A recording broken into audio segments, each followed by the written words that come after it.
परी बन गई बहू। पुष्पा जी का बेटा अमन पूरे 30 साल का हो चुका था। पुष्पा जी के परिवार में उनके पति और इकलौता बेटा अमन ही था। पुष्पा जी अपने बेटे अमन की जल्दी से शादी करवाना चाहती थी, लेकिन अमन था कि उसे कोई लड़की पसंद ही नहीं आ रही थी, क्योंकि अमन जो नौकरी करता था उसमें उसे बहुत ज्यादा तनख्वाह नहीं मिलती थी। एक दिन सुबह के वक्त अमन के पिता कहते हैं, अरे अमन बेटा, तुम जल्दी कोई नौकरी बदल लो। इतनी कम तनख्वाह में तो तुम्हारे लिए लड़की ढूंढना बहुत मुश्किल होता जा रहा है। पापा, आप तो जानते हैं ना मैं कितनी कोशिश कर रहा हूँ, लेकिन इस वक्त तो लोगों को नई नौकरी मिलना तो दूर, पुरानी नौकरी बचाना भी मुश्किल पड़ रहा है। हाँ, वैसे बात तो तेरी ठीक है बेटा, लेकिन क्या करें, तेरी उम्र 30 साल की हो गई है और अगर जल्दी तेरी शादी हुई नहीं तो क्या होगा आगे चलकर। अरे मम्मी पापा, मैं बार बार शादी की बात सुनकर बहुत थक गया हूँ, और ये सुबह ऑफिस जाते वक्त ये सब बातें नहीं हो तो बेहतर है। लेकिन मैं भी क्या करूँ बेटा, अब मैं भी बूढ़ी हो चुकी हूँ। जल्दी से घर में बहू आ जाए, घर के काम काज में मेरा थोड़ा हाथ बंटवा दे तो मुझे भी कुछ सहारा मिले ना। मैं समझता हूँ, लेकिन मैं क्या कर सकता हूँ। कभी आपको लड़की पसंद नहीं आती और कभी मुझे। अच्छा चलो, कोई बात नहीं अमन बेटा, अभी तुम आराम से ऑफिस जाओ। मेरे दूर के एक दोस्त हैं, उनका फ़ोन आया था, उनकी रिश्तेदारी में कोई लड़की है, कल हमें उसे देखने जाना है। फिर से लड़की देखने जाना है पापा? मैं परेशान हो चुका हूँ ये बार बार नई नई लड़कियां देख देख कर। अरे अब ये तो करना ही पड़ेगा ना, तुम्हें इसमें भी कोई परेशानी है?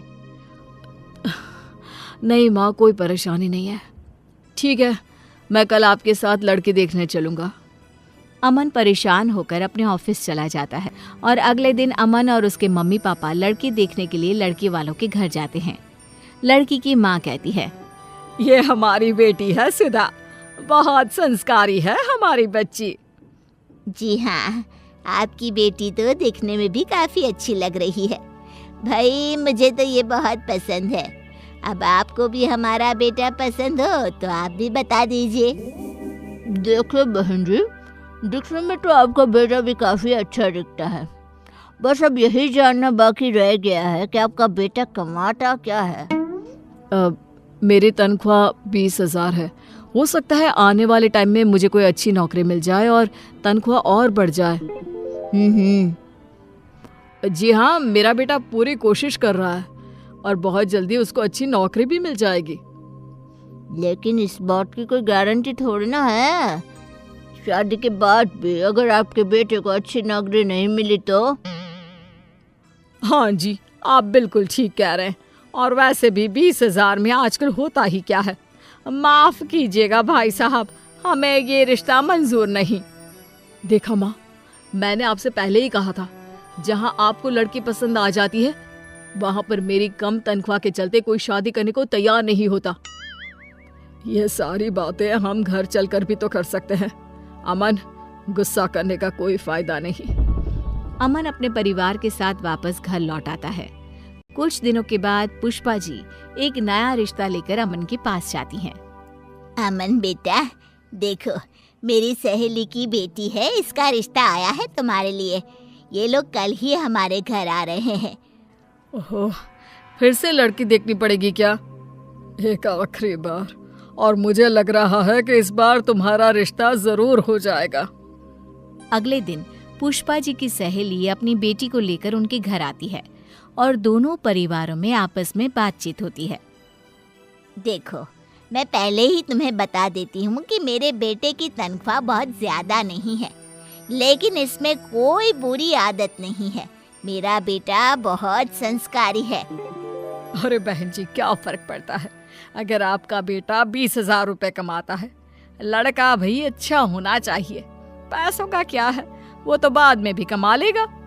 ये हुई ना बात, फिर तो हमारे बच्चों का रिश्ता जरूर पक्का हो जाएगा। बस अमन अपना जवाब बता दे। अमन बेटा, तुम्हें मेरी बेटी पसंद तो है ना?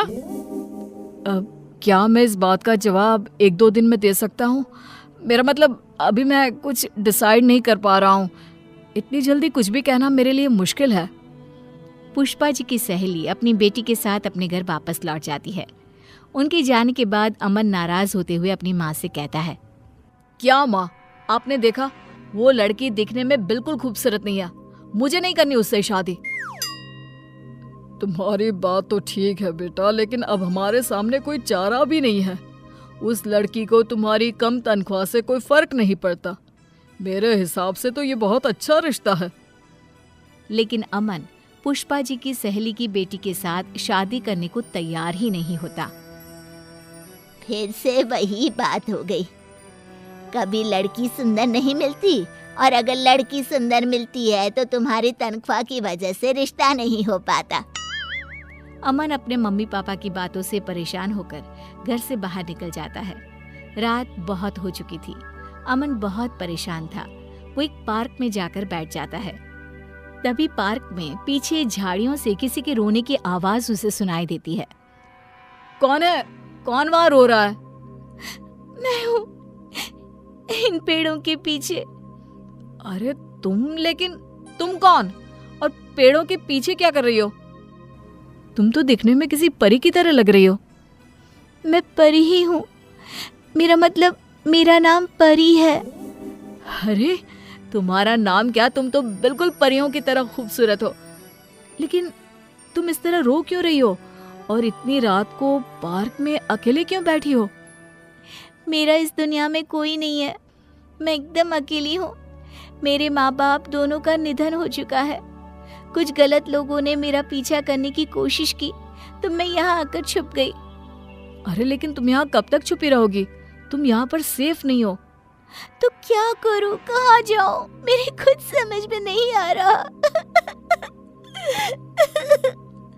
अरे रो मत, एक काम करो, तुम मेरे साथ मेरे घर चलो, वहां पर तुम सुरक्षित रहोगी। अमन उस लड़की को लेकर अपने घर आ जाता है। उस लड़की की खूबसूरती देखकर पुष्पा जी हैरान हो गई थी। वो लड़की 4-5 दिन अमन के घर पर ही रहती है। उस लड़की का व्यवहार देखकर अमन के पिता भी बहुत खुश थे और इसीलिए एक दिन सुबह के वक्त, देखो बेटी, मैं ये तो नहीं जानता कि तुम कौन हो, लेकिन मैं तुम्हें अपने घर की बहू बनाना चाहता हूँ। हाँ, मैं भी कब से वही बात सोच रही थी, लेकिन फिर मुझे लगा पता नहीं परी को अच्छा लगे भी या नहीं। मुझे इस बात से कोई ऐतराज नहीं है। वैसे भी आप लोगों ने मुझे इतना प्यार दिया है, लेकिन अगर अमन जी कहेंगे तो ही मैं उनसे शादी करूंगी। मैंने तो जब तुम्हें पहली बार देखा था ना, तभी अपनी पत्नी बनाने का फैसला कर लिया था। तुम हो ही इतनी खूबसूरत, और फिर तुम्हें मेरी कम पैसों वाली नौकरी से भी तो कोई परहेज नहीं है। नहीं, मुझे आपका परिवार बहुत अच्छा लगा और मैं हमेशा आप लोगों के साथ रहना चाहती हूँ। और इस तरह पुष्पा जी को परी के रूप में एक बेहद खूबसूरत बहू मिल गई।